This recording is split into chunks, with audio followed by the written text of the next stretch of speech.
No, I. Want this one? All right, let's call this meeting order. July 14th, 2026, 6 p.m. Please stand for the Pledge of Allegiance. I pledge allegiance to the flag of the United States of America and to the republic for which it stands, one nation, under God, indivisible, with liberty and justice for all. Will the clerk please take the roll? Councilmember Wood, Here. Councilmember Richardson, Present.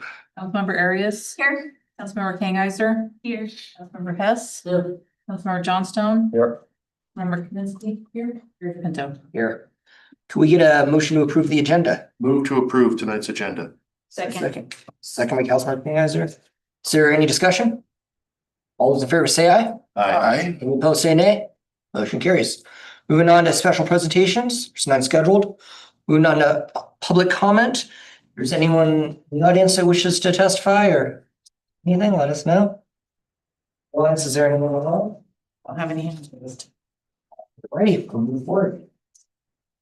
We have a consent agenda that includes the June 2nd, 2026 study session minutes, the June 9th, 2026 regular meeting minutes, and the May 2026 check register and position summary. Is there a motion to approve the consent agenda?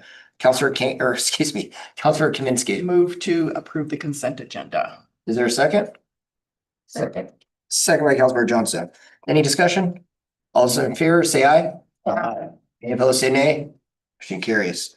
Moving on to new business, we have a professional service agreement with RH2 for a new source well, reservoir, water treatment plant, and water rights transfer. Right. Thank you, Mayor, Council. So tonight, this is the professional services agreement with RH2 that we talked about last week with pending development with the MPC for ground exploration, just kind of phasing out what do we need to do.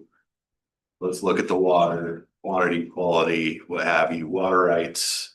There's a lot of little things that go into this. This is just phase one. Like I said last week, this will be many years of phasing this out. There is a lot of work, a new well, treatment plant, reservoir, piping, booster pumps. So we just want to get a look at what that looks like to begin with and go from there. So any questions that we didn't touch on last week? That's Councilor Kaminsky. Brad, the transfer project. Tell me about that. The transfer of the water rights? Yeah, we're not gaining, we're losing, are they coming from somewhere else? So they would actually transfer from the southwest well, which is the newest well and treatment plant on top of the hill up there. So within transfer units. Yes, so we have 942, I almost said 72.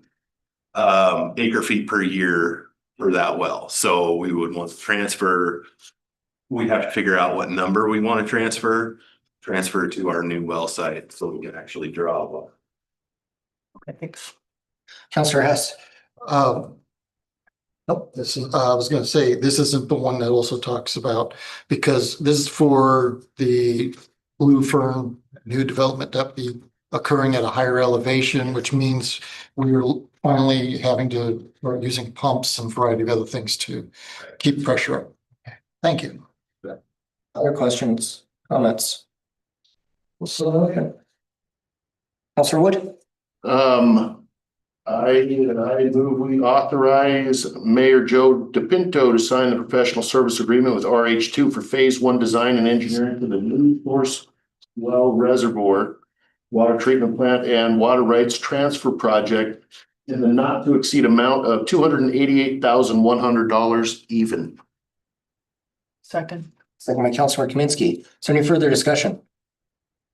All those in favor say aye. Aye. Any opposed say nay. Motion carries. Good. Thank you. All right, moving on to resolution number 672, authorizing submission of an RCO grant application for Veterans Park and Memorial Walk. Good evening, Mayor and Council. The first item for you is Resolution 672, which authorizes the city to submit a grant application to the Washington State Recreation and Conservation Office for the Veterans Park Memorial Walk project. Adoption of this resolution is an administrative requirement of the RCO application process. Staff recommends approval of resolution 672. Questions?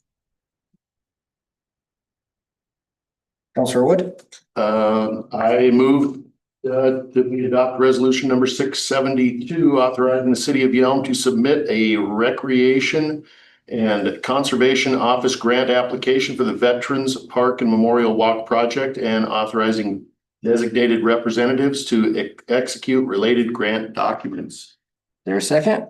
Second. Councilmember Kanzer got you by a hair. Is there any further discussion? All those in favor say aye. Aye. Any opposed, say nay. Motion carries. Thank you, Elizabeth. Moving on, item C, amendment number 2 to the professional services agreement with land development consultants for Veterans Park Memorial Walk. Elizabeth. Yes. So this next item is amendment number 2 to the professional services agreement with land development consultants for the Veterans Park Memorial Walk Phase 1 construction. With construction anticipated to begin this summer following award of the Public Works contract, which I plan to bring July 28th for Phase 1. This amendment authorizes the engineering team to provide the professional services necessary during construction. So this amendment increases the professional services agreement by $213,983, bringing the total contract amount to $866,631. Funding for these services has already been identified within previously appropriated project funds, including grant funding and required local matching funds. Staff recommends authorizing the mayor to execute amendment number 2. Counselor Richardson. Quick question again, how much of that was grant funding? Do you know the amount? 618,000, but I think the net is 599,000. Thank you. Any other questions? Kaminsky. I move to authorize the mayor to execute amendment number 2 to the professional services agreement with land development consultants in an amount not to exceed $213,983 for Phase 1 construction, administration, and related professional services for the Veterans Park and Memorial Walk project. Is there a second? Second. Second by Counselor Johnstone. Any further discussion? I have a question. Yes, Counselor Wood. Thank you. This is $213,000 that is an amendment. I'm curious, so was this, what happened in the original plan here to where we didn't anticipate this additional cost? Sure. So usually don't include construction administration because the scope and duration of those services cannot be accurately determined until the project was bid and prepared for construction. Okay, thank you. Good question. Thank you. All right. Any further questions? It's motion second. All those in favor say aye. Aye. Any opposed, say nay. Motion carries. Thank you. All righty. Item D, ordinance number 1151, rezone 20 parcels residential. Evening, council. I'm Gary Cooper, planning building manager. I'm here to ask for your approval of ordinance 1151. If you do adopt this ordinance, it will result in rezoning 20 parcels within the city limits, of course. 18 of those parcels are currently zoned industrial and would be rezoned to a mixture of either R4, which is the light yellow up at the top, or R6, which is the darker yellow. And that's kind of consistent with our practice that as we get farther out of the city toward the city limit boundary, our zoning decreases so that it kind of matches better with the rural county. And that is the extent of our city limits. We have no UGA beyond that. So right beyond that is the county. So those are 18 parcels. The other 2 are a little farther down. They're currently zoned commercial and they would be rezoned to R16. One thing I'll say about one of the parcels, the one that looks kind of like a meat cleaver, it's Salmon Run Apartments. It's already developed as apartments. The one next to it does have a single family residence, but I was actually just informed that that house has been vacated and that lot's up for sale. It would be completely surrounded. If it remained commercial, it'd be completely surrounded by residential zoning. So we think it's appropriate for that particular piece to become residential. And then I was hoping Cody would say a few things about our rationale behind the industrial lots. So council members, we talked about kind of where the Yelm Loop will go in the project. So right now, these industrial parcels have access to Canal Road up here. The loop will dead end Canal Road right here. And so if say a semi truck here wanted to get a delivery, they'd have to pull out onto this residential road, drive all the way down here, then try to take a left onto Wilkinson, which if you try to take a left onto Wilkinson from Canal, I'm happy you're alive. Once you take a left, then you could then get to the bypass. So this giant semi is taking this, I don't know, that's like a 30-degree, that's a really big turn. And then they're going on to this bypass. So it just doesn't make sense to have industrial traffic traveling to these parcels through a residential area. That's part of that rezone idea there. Very similar up here is this is the road dead ends here. And this is already residential right here. So all of this, if there's semi-traffic back here, like this developed industrial, the only access they have is driving in here, coming down here, then coming over here, then coming down here, all through residential area to get to the loop. So just having industrial traffic on these residential roads that are small, they're not designed for industrial traffic, doesn't make sense. For these industrial parcels here that we already have, that we have zone industrial dump directly into Roten Road, which we're upgrading to handle this traffic and will dump directly on the loop. So we still have plenty of industrial parcels that will directly connect to the loop and are prime candidates for industrial development where these ones are not. And as Gary had mentioned, this parcel has already been in city limits and been industrial for, I don't know, 30 plus years and has not developed either. So, Cody, or just real quick, are these forced upon these folks, or are these requests? yeah, these were all requested by the residents. So as you remember, this fellow up in this area came to council and asked, hey, when are you rezoning my parcel? That was part of the annexation. I was mentioned that. You guys may know the owner of some of these parcels over here. I believe he works at a local cinema area, maybe a lounge or an uptown lounge of some sort.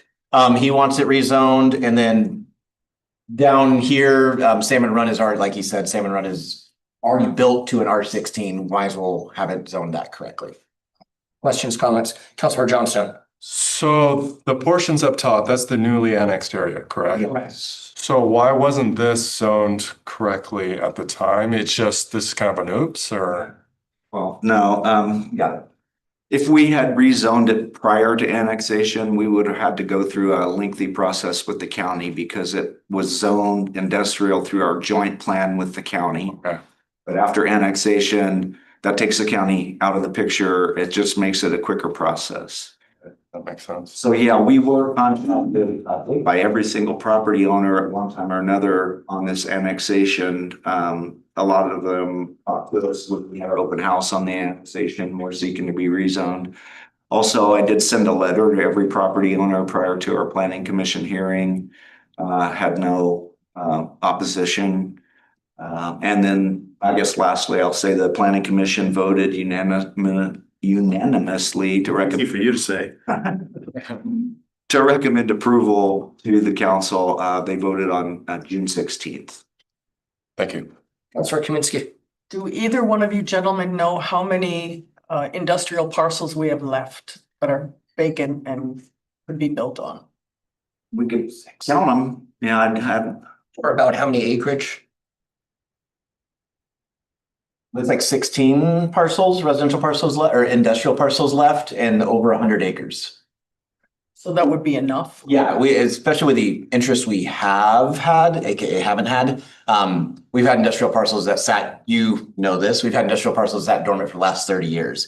Hoping, we have seen some interest in a couple of these with the loop coming in and the connection. I think you will see these couple industrial parcels that will probably get developed industrial, which would be awesome. But time will tell. Thank you. Other questions, comments? Councilor Wood? What residential density are we talking about in these rezoned areas? Okay, so the light yellow is 4 units per acre. The darker yellow is 6 units per acre. And then the commercials ones down below, those would be 16 units per acre. Which they already are, right? Well, one's developed at 16 units per acre. The other one's basically vacant, so it would be. Councilor Hess? It's, with that light yellow that you said is gonna be 4 to an acre.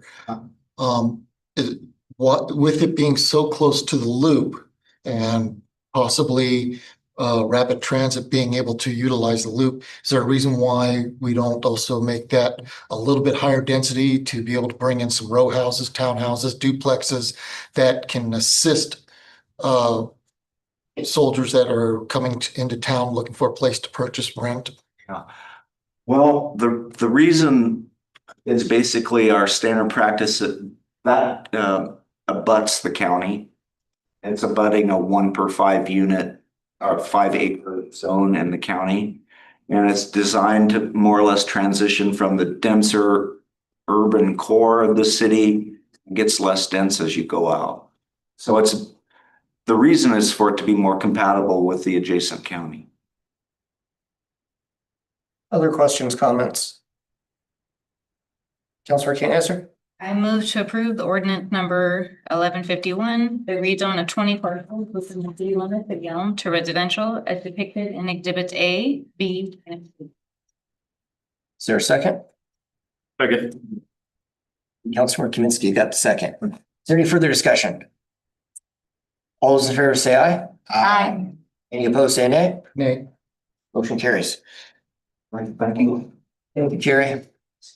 All right, moving on to salary commission appointment. One appointment, we brought forward Trenton Bergeron. We currently have just one person on the salary commission due to a departure. And we need at the very least one. So this person is qualified, I believe. He's a local young professional. His application is attached here. If you would like to take a look, or if you have any questions, happy to chat. Councilor Kingheiser. We currently have one person. Currently have one. The one person. This would be the second person. We currently have one that the council approved. Was it earlier this year or last year? Maybe the end of 25. Who is that individual? I have to go that, but what is her name? No, I don't remember. I think it's the person that you're familiar with. Say the name. Yes. Jennifer Lamont. Yeah, thank you. Yeah, she has been on it. We just haven't seen it at this We point. did meet the criteria because this is the year that they'll meet. They only meet every 3 years. It's every other year. Every other year, okay, so then this would give them. Correct. We need to have someone on pretty soon, probably about August or so is when we actually have a meeting. This is led by our Human Resource Director, Karen Bennett, and she kind of leads the search as well a little bit. Yeah, and she gets all the information, puts it all together for them. We need additional information. She helps with that as well. This is a requirement from the city that we've started to have a salary commission. Councilor Arias. I'd like to move to approve Mayor DePinto's appointment of Trenton Bergeron to the Salary Commission. Is there a second? I'll second that. Hi, Councilor Wood. Is there any further discussion? All those in favor say aye. Aye. Any opposed, say nay. Motion carries. Thank you. Would you? That's no good. That one's been open. Alrighty, moving on to old business. There's none scheduled. Moving on to standing council committee reports, starting the Public Safety Committee. Sorry, correction threw me off a little bit. Public safety, we met on July 7th, just last week. We had a bit to talk about. We talked about 2 different interlocal agreements that are out there. One, the OII interlocal agreement has been handed off for signing by the Independent Investigation Office. The other one that is still being talked about is the regional SWAT team interlocal agreement. It's always interesting to start talking about that and just how proud that we are to have 4 people on the team, 3 of them in leadership positions. So that's always kind of a neat conversation. We discussed Flock. Flock is still always a prevalent part of our conversations as they keep improving their systems. We keep asking more questions and getting more answers that way. Rob and the superintendent of the Yelm School met. We'll be going down to one SRO But they did talk about coverages and things like that. That way we're still, remaining prevalent and getting protections and keeping our community safe. There's a new sergeant field training process that's up and coming. I want to share that I do believe this was the 4th month in a row that as we get statistics and things like that from the police department, that it's shown a decrease in calls. So that is pretty fantastic. I think the biggest things are increased presence. We have a very good police team right now. They certainly can't be everywhere, but they very much try. The courts, very interesting. Passports have really taken an upswing. We had a passport fair on Sunday at the end of Prairie Days, which was great. 30 passports alone were sold or applied for, granted. Processed. And that 30 in one day compared to 79 total for the month of June. So that's pretty incredible. Our next meeting would typically be on August 4th, but that meeting, I do believe, has been canceled. There is a national night out though, right here at the community center. So I know I will be taking advantage of that. That will be a blast. And then fire was not there actually at the meeting, but I will say that they have been very active in the community lately. They've been pretty busy with just different involvement, and they did have an open house, I do believe last week, that was absolutely successful. So definitely check out their website and get involved with their fire. They cover a broad range and we definitely need them. And I know they appreciate when we appreciate them. Excellent. Thank you. Good report. Moving on to Public Services Committee. No meeting. Moving on to Finance Committee. We had a meeting scheduled for tonight. It was canceled, so no report. All right. General Government Committee. No meeting. Moving on to Mayor, City Minister, staff reports. Todd. Thank you, Mayor. Good evening, Council. Just a couple updates from the departments. From the Police Department, a lateral police officer from Yuma, Arizona has accepted a conditional offer of employment with the city. Pending successful completion of the background, he will start serving the community hopefully September 1. Chief Carlson will begin interviews with entry-level candidates within the next couple of weeks after the current list was certified by the Civil Service Board. Our current officer, Boyd, who's been with us since January, finally was able to get an academy seat and started July 6th at the Vancouver Police Academy. He will graduate at some point in November. As mentioned, National Night Out will take place on Tuesday, August 4th. From our Finance Department, our front counter employee of the year 2025, Michelle, will officially retire from the city on August 31st. She has been with the city for more than 20 years. And she currently resides in Ocean Shores and drives up here for the week. So full of dedication. So anyway, very exciting news there. Also, let's get into public services. The splash pad, as you know, was shut down recently due to a failed pump. The pump was installed and the pad's working great. Contrary to opinion, this is the first time that a pump has gone out in the 7 years that the pump has been open, and they actually had a pump on hand to put in. So the only delay was getting the electrician to wire it in. They have since have a new backup pump. So if it does go down again, they will have a pump ready to go as well. And then the loop bid opening will take place next Wednesday, July 22nd, in the downtown WashDOT office. So big news there. From our communications and rec, again, National Night Out, mentioned that. Brunch with the Beatles, September 26th. Haunted Market, October 22nd. And then we are looking for sponsors for our second annual Veterans Day dinner. Reach out to Lynn if your business would like to be part of this evening of good food, fellowship, and appreciation. And then the last thing I have was, and I put a copy of this letter in front of each of your spots there. Letters have gone out to certain residents and commercial properties in the city that have backflow. Venture, correct me if I say anything wrong on the side of this. Basically, we wanted to make you aware of this because we have received some calls from some residential customers on what this is, why they have to do it, blah, blah, blah. As you can see in the letter, this has been part of our ordinance since 2003. It is just never been enforced and never been completed. It is part of our water systems plan. And so this is the background of why this has come out. If you go to the site, I went to the site today. There are a lot of backflow assembly testers out there in Thurston County. There's over a dozen of them. And it's about $50 to $60 for a residential unit if you have in-ground or a sprinkler system or fire suppression, things like that. So if you do get any calls or anyone reaching out, I wanted you to have that letter to see what it is, what it's about. The letters did not come from us. The letters came directly from HydroCorp.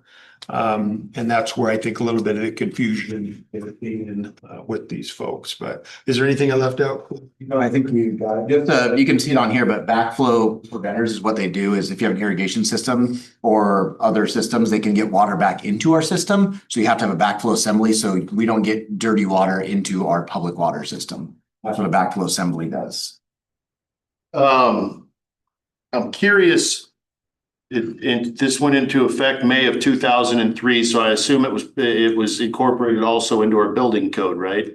Correct. So you'll have almost all commercial buildings have a backflow assembly tester or an RPBA, which is reduced pressure backflow assembly. All businesses built now have to have that, and all businesses built after then have something similar because it was put into code. If you have an irrigation system installed in your house, they're supposed to install a backflow unless you go through your buddy Bill, who can just come over and wire it up for you. If you go through any official company, they know to install these before they do it. Okay, so is this something that is going to impact a lot of the community? I think a lot of community didn't realize they had them if they had irrigation systems. Most people that had irrigation systems installed recently probably know they had them. The testing is something you're supposed to do every year. A lot of people just haven't gotten it done because we haven't been active about pursuing it. Since our population has grown, our new our new plan, our water system plan requires us to be more accountable for this assembly testing. So that's what we're doing to meet that demand. Okay, so it's a manner of making sure that we're not with irrigation systems. I guess I'm assuming is the primary concern here. This is just to put in a backflow preventer on your sprinklers. Yeah, exactly. So the sprinklers don't get back into our water system. Yes. Normal houses, if you have a house without a sprinkler, you probably do not have one. Okay, thank you. Anything else, Todd? That's all I have, Mayor. All right, thank you. Been a while since we had an actual city council meeting. I mentioned a couple of things that we did. Some of the council members attend, like AWC over in Spokane. Wonderful time over there. I think our council members learned a lot. Councilmember Hess led the city's flag in during the Parade of Flags. Thank you for that. And yeah, it's good stuff.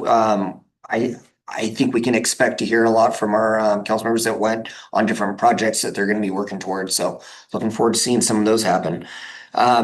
Mayor's meeting was canceled. There wasn't enough mayors to be in attendance for that. And it was an important one because we had Auditor Hall coming. She wants to talk some election stuff.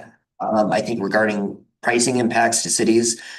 Something we're gonna have to look at every time we run an election, it costs money that we pay into, just like the other municipalities do. So I believe those costs are increasing, and we're gonna have the discussion on that, see how much it is for us. Other than that, we had Prairie Days as well. We hadn't had a chance since then to chat, and I had a wonderful time personally, but I also know it's a lot for, thank you to everyone that also attended as well. But it's a lot on our staffing as well to put this on and to staff it.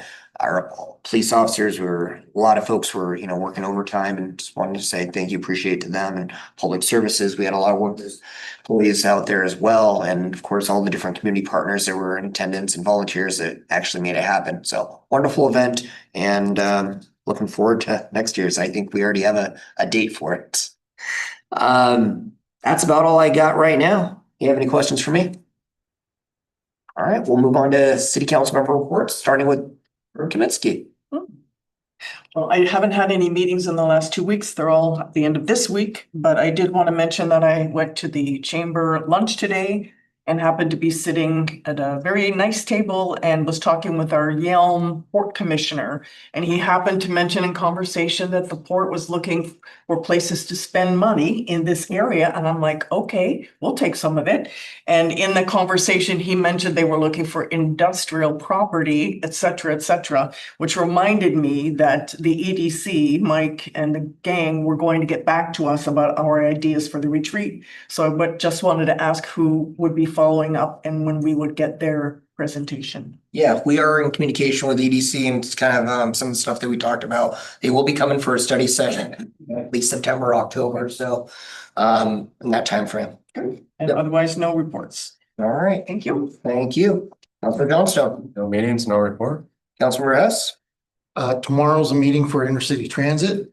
SWEC is not doing another meeting for July, so probably, hopefully August, we'll have a meeting. And I do appreciate the work that was done to help us, those of us who attended the conference. There was a great conference and last week you heard a lot of the things, and as I get those solidified, to bring them up to everybody at that time. thank you. Councilor King-Isler. Yes, I went to the AWC conference as well. It was absolutely amazing to be able to have so many different sessions and education pieces to choose from. It was really neat to be with a bunch of like-minded people and come together and figure out what ideas, what might work for our city, what might work, in other places.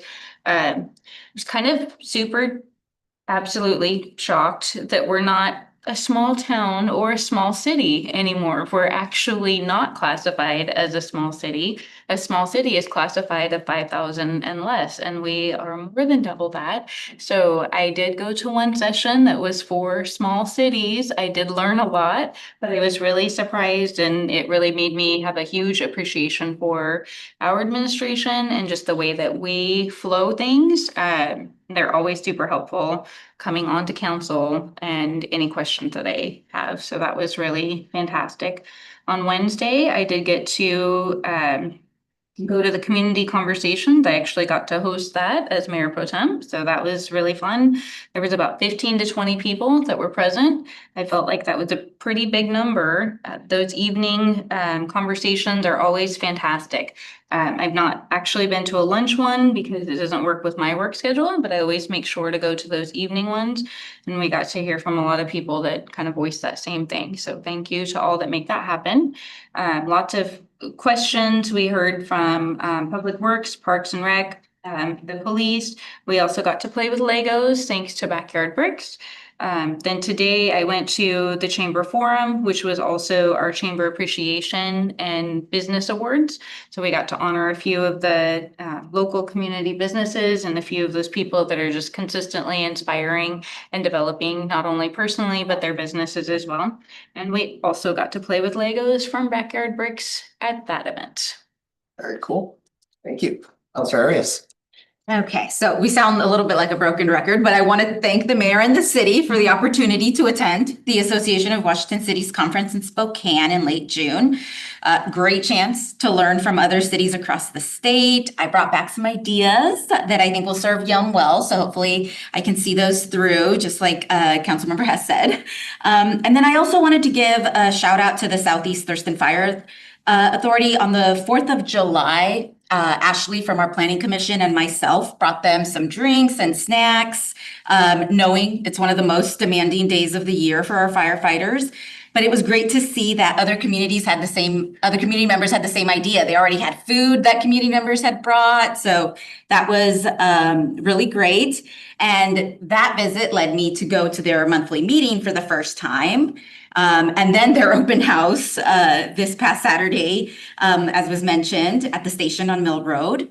But I had some really good conversations there about the needs of our area. I think talk about, Yelm is the city, but we're surrounded by so many smaller rural communities that, I think it's important we keep in mind their needs also when we're making decisions about certain things because of the impact that that can have on our rural neighboring small cities or small towns. And so I'm really looking forward to finding ways to learn more about how that works and the fire department and all of that.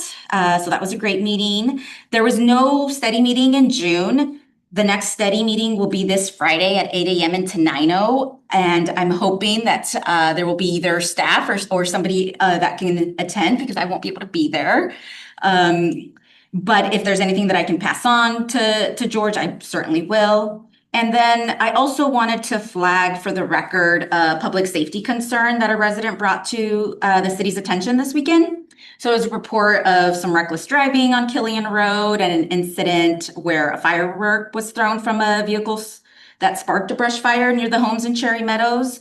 And I'm grateful that the fire department responded quickly. But I think I would like to see this perhaps in front of the appropriate committee. This isn't the first time we've heard about Killian Road. This isn't the first time there's been concerns around racing and so I think it would be good to get this in front of the public safety or somebody to look at that.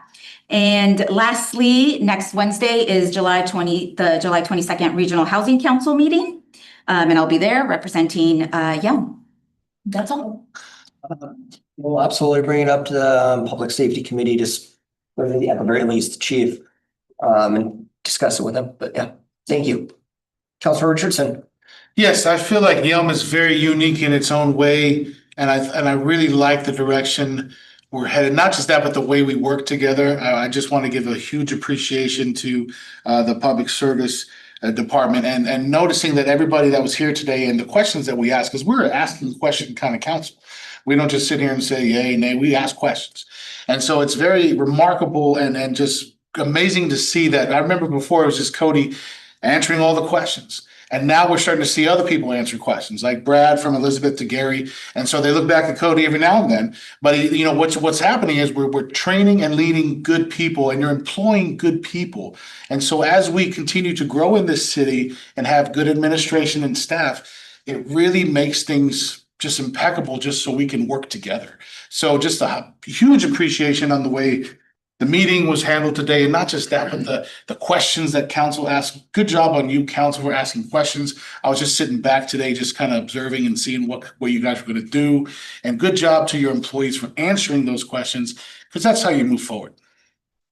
Thank you. Yeah, I just echo your comments. We do have some great staff here, and it's hard to believe just a few years ago they weren't in these positions and doing what they're doing now, and look at them and their expertise. It's been amazing. Thank you for that recognition for them. Councilor Wood. Thank you, Mr. Mayor. I had Thurston County 911 TCOM meeting. We got an update on the TCERN, which is a Thurston County Emergency Radio Network, and we're in the final stages of it, getting ready to complete that project. Our new phone system replacement project has been underway for a while, and we're just getting through the punch list on that. That should be something that's completed as well, hopefully. We have our second academy of 2026 for our hiring academy at TCOM for operators. It started on Monday, the 6th, with 7 new employees, which is pretty large class. So that's pretty good, because since I can remember, we've been short staffed on TCOM. It seems to be one of the nature of the beast. It's a tough job, pretty demanding on people's psyche. I think. Also, I attended the Transportation Policy Board meeting, and the primary topic at the meeting was the Cascadia High-Speed Rail and the I-5 program. So, of course, as I'm sure you know, we figuring out who to talk to and how to talk to the regions on either side of us. A lot to come there. Also, I'd like to mention that we had the Seattle to Portland came through Yelm this week, and unfortunately, because of the route, I get the front row seat at my house. It's pretty cool. I like to play the Chariots of Fire for him for a while. But also, unfortunately, we lost one of our community members in the last couple weeks. My friend Kyle Phillips, business owner of the White Horse, and he will be missed. He was a good friend of mine, and a true, solid member of our community. That's my report. Thank you. And also off that a little bit, we will be trying to move those bicyclists off our main streets here. Trying to say next year, but we'll see. Yeah, we're trying our best, yes. But that'll bring the connection to where the railroad or the where the pedestrian bridge was just recently built. It'll go further into Roy and connect over there with a paved path, and so that'll. Don't do it on my behalf. I enjoy them coming by. We will not. No. We get a few calls and emails about that. But all right, thank you for your reports. Moving on to executive session, there's none scheduled. Is there a motion to adjourn? Move to adjourn. Thank you. Councilmember King, is there a second? Any discussion? All in favor, say aye. Aye. Opposed, say nay. We're